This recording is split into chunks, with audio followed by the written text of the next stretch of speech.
This episode of Rolled Up is sponsored in part by Platinum Fitness, with locations in Pleasanton, Livermore, and Dublin, California.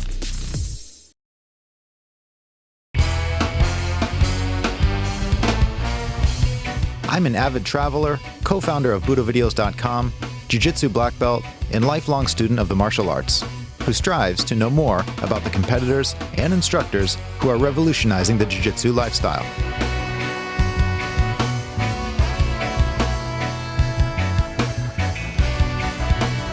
Join me in my journey as I travel, train, learn, and get rolled up.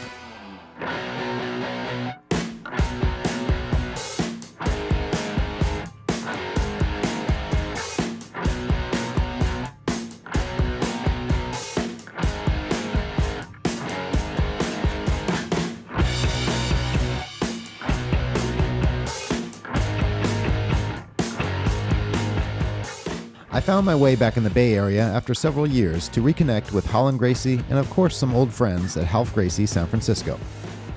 I know Rhalan because his dad put him here with us, and so he's kind of like one of my favorite Gracies because Rhalan is definitely like his dad. His dad was always like the black sheep, kind of like the Gracie who got in trouble and stuff like that. Rhalan's f***ing cool, and as long as you guys don't know, you don't need to know. Rhalan, I met through House. I've trained at House since Blue Belt, and at some point I trained at Rhalan Gracie Berkeley, or Rhalan visited, and ever since it's been a lot of learning. He's a very good training partner, and I get a lot of learning training with him. Well, I'm from Kauai, so it's a funny story. Like, while I was growing up, I started training when I was 18. I'm almost 33 now. I've seen Rhalan throughout the competition circuit in Hawaii. We used to go and compete. Our teams would go against each other, you know, a lot. Relson, I'm from Longman Jiu-Jitsu, and yeah, it's cool. Now we're here and we're a family, you know. It's cool. It's been really nice to have another like Hawaii boy out here, you know. Rhalan is different from the other Gracies in that, well, there's a lot of them and a lot of great people, but maybe Rhalan's side of the family lives in Hawaii. So I definitely feel that he kind of brings that Hawaii vibe of being really laid back, really friendly and open. And like whenever he comes and visits here and trains, everyone feels very welcome around him. The laid back and relaxed and Gracie style, maybe it's like passive aggressive. Like, you know, you slap hands with him, it's like heart rate's 50 beats per minute, and then it goes to 150, and then Rhalan goes in for the kill. So it's very laid back. But when it comes to training, it's all business, and it's good for me because he always pushes and he always challenges me. He's a long, pointy, which is the worst kind of jiu-jitsu you can get. It's a long guy with leverage that has cheio de quino. How do they say that? In Portuguese, it's like full of angles. He's like pointy everywhere. He's strong, he's tall, he's long. What do you want? He's young, he's good looking. Everything you don't want. I'd say like his best attributes is just like his structure in the fundamentals and like how to move without really creating too much openings for the person, you know? Some of his strong points, I think, are his fundamentals and the security of his attacks. I feel like if he does like a flower sweep and goes to mount, no matter how much bridging and escaping I do, he's going to keep it and hold it very securely. Same if he starts an armbar. I feel like once it starts, it's hard to stop. So when I roll with him, I can't make early mistakes because I end up paying for them because he's so good at controlling his movement and not going backwards, only forward. Feels very much like what Rhalan Gracie probably feels like competing against. Since he's been here with us, it got more aggressive. It got more like Rhalan Gracie style, which I'm always going to be about. It's about getting the opponent, finishing the opponent. So I think that Rhalan's game totally like went that way. So, I mean, when he did the US Open, he won it. That was some badass. Like, he was in some deep got out, turned around. That was some dope. So, yeah, I like the young guys. They got a bunch of new information and ideas and everything. I wish I was young. Yeah, man, Rhalan's been moving really good. He's been teaching a lot. Teaching always sharpens up your game. You know, he's always trying to get creative with the new techniques that are coming out. It's nice. He's got that long, lanky body. It's hard to deal with, you know. He is nice to me and lets me roll around, and that's nice enough. How's that? It's nice that he lets me roll around with him. Otherwise, if he didn't want anything to move a lot, he would stop and go, no, you're not gonna move at all, old guy. You.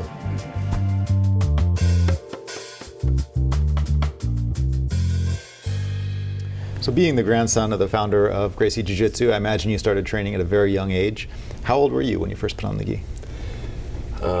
Man, good question. Actually, I don't really remember the first time I put on a gi. It was a pretty long time ago. But I do remember, like, my parents had actually separated when I was really little. My dad moved to Hawaii in the late 80s, so my mom lived in California, so there was a little bit of distance, during my really early years. But I think Hawaii started fighting the UFC about 93. Mm-hmm. So I definitely have very vivid moments of watching those pay-per-view events and being in the living room and watching those moments happen. And my dad was actually the first in the Gracie train. It was Elu and then my dad. As the Gracie train would come out. So I remember that moment very vividly, and that was a huge thing for me to see, right? You know, my dad on the screen and then my uncle, the one fighting. So that was in like 93, and so that was a very vivid moment. As like I started getting like, you know, 5, 6 years old, I would start visiting my dad very regularly.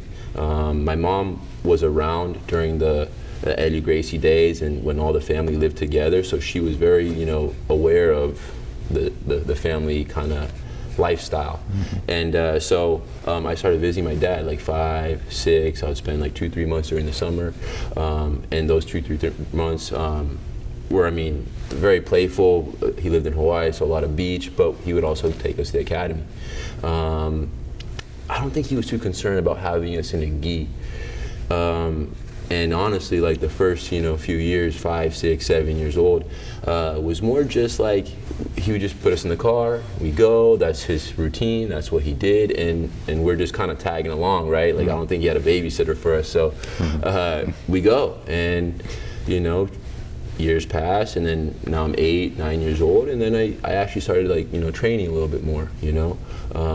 I was always a pretty tall kid and stuff, so I was, you know, one of the bigger kids in the kids class, and you know, 8, 9 years old, started training, and I have kids that, you know, trained with me back then and are still training nowadays, are now black belts also, under my father and stuff like that, so brotherhood ever since. And but training seriously and like more competitively, I would say about 11, 12. I had moved to Hawaii, and then it, you know, I put all of the sports pretty much aside. Soccer, you know, I played a lot of soccer, and I had put that pretty much aside. And so 12, 13, I started training 5 days a week, 6 days a week. I would help with the kids class. I would, you know, always question my dad during the adults class and be like, I don't know if that really works that well, you know, and he would be like, son, come here, you know, come here.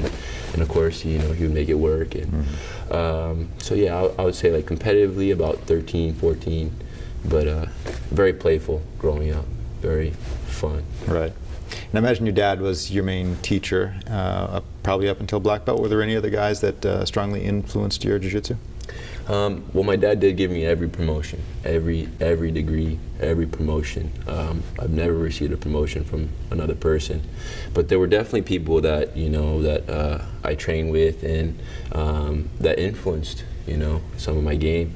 I always go to my father in terms of like, you know, technical guidance. You know, when I really have a question or a doubt, I like his perspective personally. Just because he knows my foundation, he knows how I think, he knows he's the one who passed me the knowledge. So, but I always like taking tricks from where they come, you know, and people have great, you know, their own tools that they use very well, whether it be a guillotine, an Ezekiel, a little half guard pass, and I incorporate that, and I'll you know, if it works well for me, and it, you know, I'll definitely incorporate it. So there's definitely been people that have influenced me. You know, one training partner that really influenced me, I think, at a prime, my purple belt and brown belt years was Daniel Moraes. He was 2003, 2004 black belt world champion. And we trained a lot together, a lot. And he was a little older than me, and he was, at a higher level when I was growing up. So he was a person that would put a lot of good pressure on me and force me to have to, really kind of learn fast. And so he was one person that we spent a lot of time together. I would travel to Brazil, and of course, I have cousins and uncles that I would travel and see. And again, whenever there's a good trick, I'm not quick to embrace it. So moving on from Hawaii, you relocated here in the Bay Area. What prompted that move, and how was your adjustment to living in California, Northern California? Yeah, I lived in Hawaii up until 2013, and then 2013 I relocated here to the Bay Area. There was an opportunity to come and teach, out of an academy, and I was at like 25 at that time. So also an opportunity to, train with people that were actively in the UFC and at a very consistent basis. So always having that on the back of my mind. So I wanted that training and I wanted that exposure with people that are active and fighting at the top level. So that was motivating for me to come out to the Bay Area.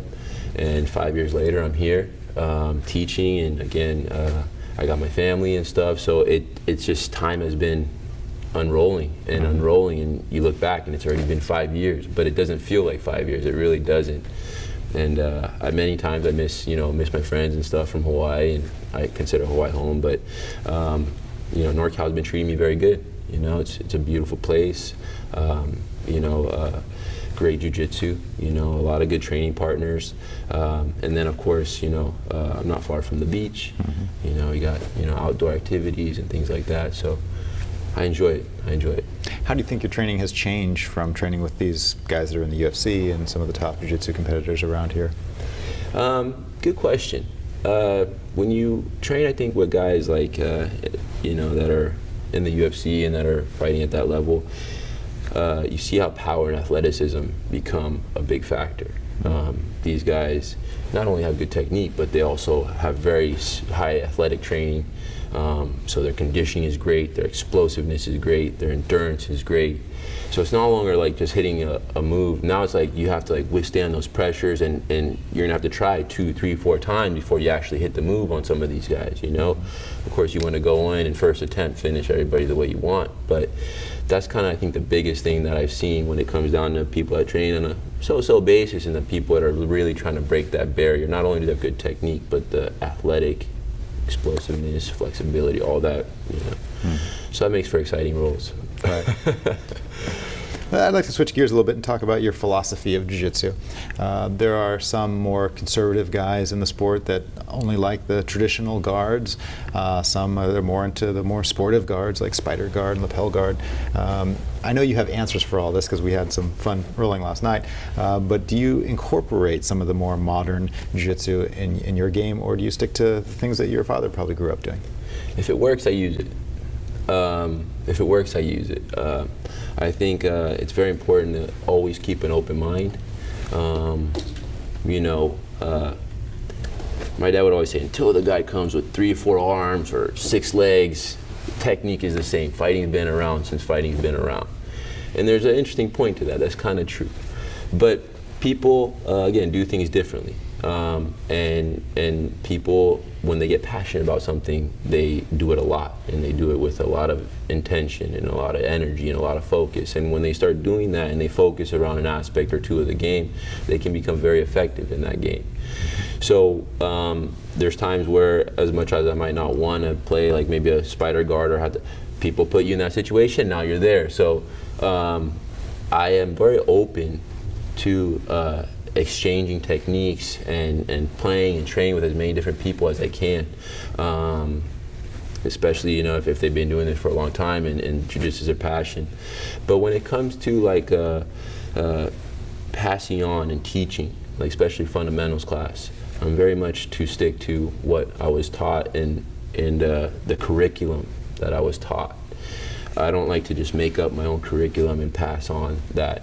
I might give my flavor, but for the most part, when it comes to passing on, to my students and to my, my family and my friends, I like to pass on more the fundamental aspects of the art. And of course, when it's more of a competitive training, right? It's like where everyone's kind of a black belt in their own trade. Then it's whatever's in the moment, right? Whatever's up. Like, oh, let's talk about football today. Yeah, like check this out, or like this sweep, and then that will become more of like an open discussion, But I know one thing I can always rely on is the fundamentals. That's for sure. And I'm very grateful to have that background. So I'm very proud of that background. I love to share that background. That's awesome. So Rhalan, last night during training, you did a really cool footlock on me from knee shield half guard, or some people call it Z guard. Can you show that in detail? Yeah, I'd love to. It's actually one of my favorite moves right now. I'm really excited about this one. I've been doing this a lot in training, like the last month or so. We've been kind of playing with it. You see this kind of pretty common. It's known kind of like a Z guard, or maybe like some people call it a hip clamp guard, but mainly a Z guard. That's kind of how I known it. And Abu Dhabi, you saw Abu Dhabi, this would happen a lot. People would clamp down here a lot. I would always maybe like a month or so ago. So I was kind of like thinking about positions that we could do from here, from the top position, and this is kind of where we're at. First, I like to make sure that the knee is all the way down in the pocket here, and I use my chest weight and like my sternum here to kind of collapse that knee a little bit. I don't want this knee to come undone. All right, next thing I want to do here is I want to grab his collar, and I want to use that as like a control mechanism to control the distancing here, okay? I don't want him to be too far away from me, and I don't want him to be able to get under me either. So I want to kind of keep him right where he's at. So like I use that collar here, okay? Now from here, a lot of times like the person on top, the goal is to want to pass, right? Their goal is to get the pass for the points. And so they're usually putting a lot of pressure on the shoulder here, trying to keep their legs back and go for the pass. And the person on the bottom is usually trying to sweep and reverse the position. So I like to use that mindset and that routine and actually switch it around and look for a submission from here. So what I'll do in the beginning is I might fake like I'm really gonna go for a pass and sell that I really wanna go for a pass. But what I'm gonna do here in a moment is I'm gonna lift my leg and I'm gonna trap his foot with the back leg here. I trap it here. And it's actually a very sticky position. Very important that I maintain my weight in the right spot. So what I want to do is keep my head weight forward, and I like to keep my weight forward here. And I'll stay compact here. At this moment, usually the first thing I run into, the most common thing, is people want to create space and explode out of this right away. So they're going to try to extend, right? So I want to have my weight here, so when they try to extend, it's not so simple. It's pretty tight here, okay? The next thing they might want to do is, again, come under your hips and go for like a deep half. So I keep my head low, and I keep my hand in front of his neck to prevent that from happening, okay? Now I'm ready for the attack. So here I go. I'm gonna let go of the collar grip, and I'm gonna put my palm face down right on his jawline here, okay? I put this on the jawline, I'm gonna bring my weight, and just like an arm lock, I'm gonna whip my leg around his head, just like an arm lock here. And I immediately lock the figure 4. We're in a pretty tight position here. I'm usually looking for the knee to be in the pocket. You see his knee here? It's in the pocket. And I got my figure 4 right around that leg, okay? What they don't realize until now is that their legs are actually really stuck together now. So what was beneficial for them a moment ago is actually hindering them now. So the legs are very stuck together, and we're gonna finish here, usually looking for a toe hold 1. Depending on the rules in the tournament set, you might not be allowed for certain tournaments, but others, you can shoot this arm across on the inside of your knee, bring your elbow back, engage your hips for 2, okay? Third, what we've been working here, sometimes, usually their top foot is stuck under my armpit. It's very hard for them to pull this foot out, and they'll try to pull it out a little bit, very sticky. But it's not always a perfect world. Sometimes they're able to get it out. And then as I'm going for the toe hold, they look to kick my elbow as a defense, the other elbow usually, as a defense mechanism. So I'll go here, I'll scoop the heel, and I'll shoot across, and I'll switch right into a knee lock here. I find my knee, I pinch my elbow, I engage my hips. Wow, like you said, I was stuck in that position. There's no getting out. Been really excited about that. Thank you for having me share this here.